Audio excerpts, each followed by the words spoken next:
Welcome back.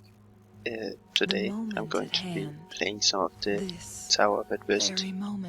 I did actually for fun test how well I would do in the Hazard Tower, but as you can see, even with using an actual pretty strong team, I only got 1 star, so I think the smartest thing is just to reset that and then just focus on getting the stars from the other towers instead. I think that's a bit smarter. With my current account level, I can't make 3 teams anyways, so there's no reason to try to do that. Right, so here you can see me clearing most of the Tower of Adversity. It's in a 4 times speed version, so it might be difficult to catch the details, but that's because the most important parts are the final chambers of each of the towers. So I'm going to have them in a bit of a slower speed so you can actually follow what's happening there. The tactic I'm using here is that I'm using a fire team, fusion team in one of the sides and then a lightning team in the other side.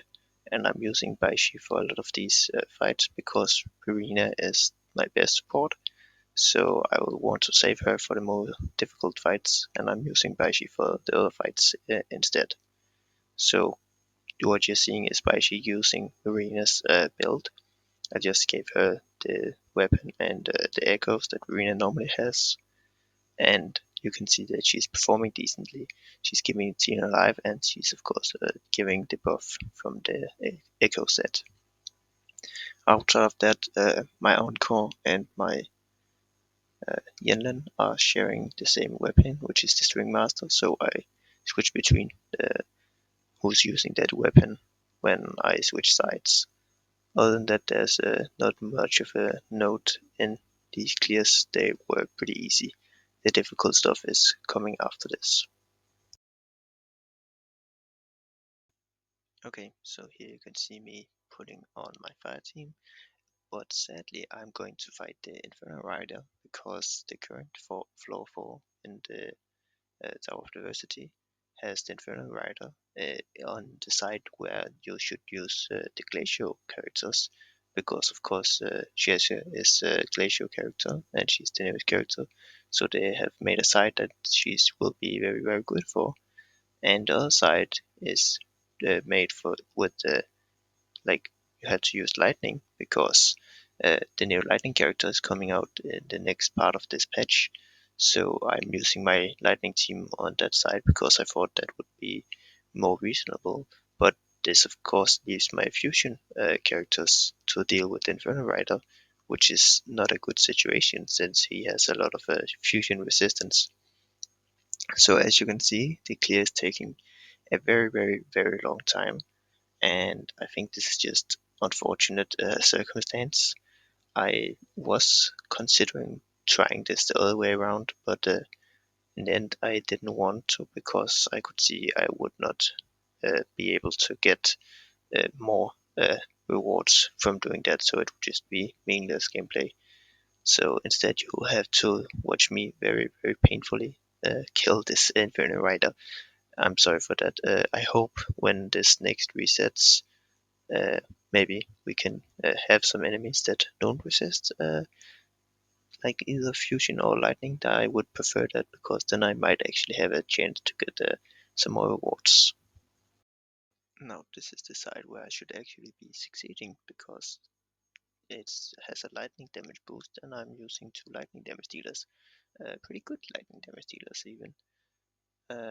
However, unfortunately, I suck at battling this morning eggs, and as you can see I have to restart a couple of times because it just murders me. I don't know why, but I just really don't have a talent for fighting this. It always gets me. Also when I have been fighting it in like the overworld with those special difficult bosses, those tactical somethings, I can't remember the name. Uh, but yeah, I just can't see its attacks for some reason. I see that it's using the attack, but then I just don't know how to dodge it properly. So yeah, it just kills me, and I mean, I end up almost clearing it in time, but not quite, and I could probably go back and would playing better actually defeat it in time, but there's not really any reason for it since I won't get any more rewards from doing that. But I might be able to, which is a nice thought, that I could probably beat this. However, it is difficult since it just moves around so much, and sometimes it's very difficult to hit because it's in the air, so getting damage on it is kind of annoying. It is like that, but hey, what can you do? So I realized now that I forgot to record my mic for that previous segment that took like 10 minutes of video, so that's really fun. So now I'm just going to show off my character builds. Time for another adventure? So we have Encore. I put the String Master on her because that's how she actually fights in game. So nice crit rate, would like some more crit damage, decent attack percent and some energy and such. So she's of course using the Molten Rift set with this guy on crit rate, has some crit rate and a lot of like different damage bonuses. Fusion damage with some crit damage, attack percent and damage bonuses, sadly also defense. Fusion damage with both crits and attack percent. And then we have of course attack percent of these last two, and this has crit rate and attack percent liberation damage. And this has crit damage and some different damage bonuses. And these are like how I leveled her forte. I wasn't sure what was most important, but I just took her Resonance Liberation to 10 because I thought it's probably good. So yeah, that's Encore. The reason why her build is amazing is because Cheng-Li has the actually good fusion build. Ingenuity. So she's using the Emerald of Genesis, which isn't maxed. I believe I ran out of money to do that. And I still don't have enough money to max it, so yeah, that's a bit sad. So she could have more crit rate, but this is still good crit rate. As I said, she's using the good Molten Rift set, so she has crit rate with a crit damage here, some energy regen and heavy attack bonus. It's not like perfect, but it's pretty nice. Fusion damage here with a crit rate, crit damage, some damage bonuses. Fusion with crit rate, crit damage, attack percent, some damage bonus on skill. Attack percent here with a crit damage and some damage bonuses, some energy regen. And attack percent here with double crit and some damage bonuses. So yeah, I think she is pretty nice. And for Forte, I've made sure to max out like what I think is the most important, which is like skill, Forte and Liberation. And I'm working on like normal attacks and intro skill. Hopefully, we'll make new findings. I have a lot of energy regen, as you can see. I'm using Variation, which is a nice weapon.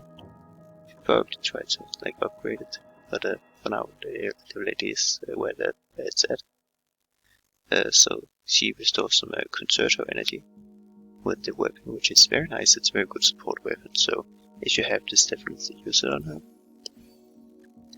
And I'm just running the normal like rejuvenating glow set on her. So she has healing bonus, energy regen. I have, unfortunately, she doesn't need like a lot of stats. So as soon as you get energy regen and attack percent, like the piece is basically good, and the other stats just look stupid. So here I have energy regen, no attack percent, unfortunately.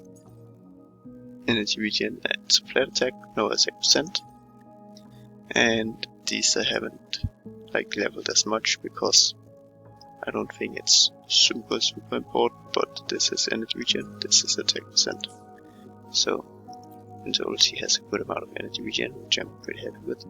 Attack percent is kinda low, I haven't leveled this for attack percent, so yeah.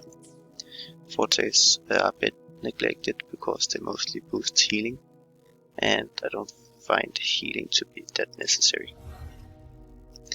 And I've gotten her 2 times because the game wanted me to get her up, I guess. On to Calcaro. His crit rate is very low, unfortunately, but it is what it is. He's using the illustrious razor, which, again, I should probably get this to 90, but you know, I'm working on a lot of things. He's on the Void Funder set. I'm using this as the active echo because it dislikes having his damage combo interrupted. So instead of just using this, which is a summon, instead of a transformation. So that's the reason for that. It's not amazing. Unfortunately, it has some crit damage and some damage bonuses. This here is nicer with a crit rate, a double crit, and a liberation heavy attack. Double crit here too, and different damage bonuses. This is very nice.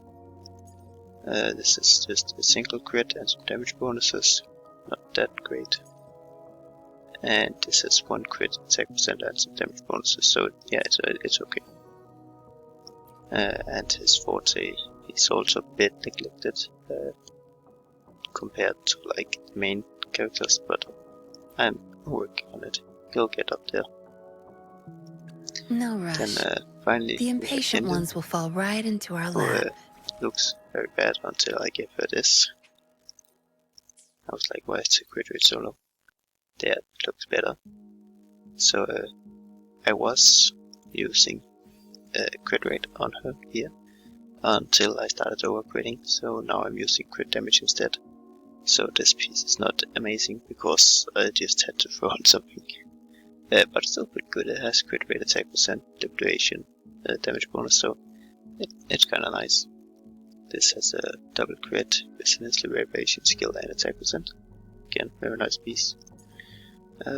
Just a single crit here, some different damage bonuses and regen. Single crit here, attack percent and regen and some damage bonuses. And just crit rate, attack percent and some damage bonuses. So all, I think my character builds are like decent. Hopefully, we'll time for another adventure. But not perfect. Why and, hesitate if you know what I do you use want? Baishi. As you can see, I used her for some of the lower levels. What I do when I use Baishi is just I swap, so variation. So like she takes Rina's weapon, and then for the top 3 here, I also just take from Rina. Not for the last 2 because she scales off HP, while Rina scales off attack. So Rina gets to keep those. But yeah, that's my character builds, and I hope you're doing significantly better in dealing with the Tower of Adversity than I am. But until next time, goodbye.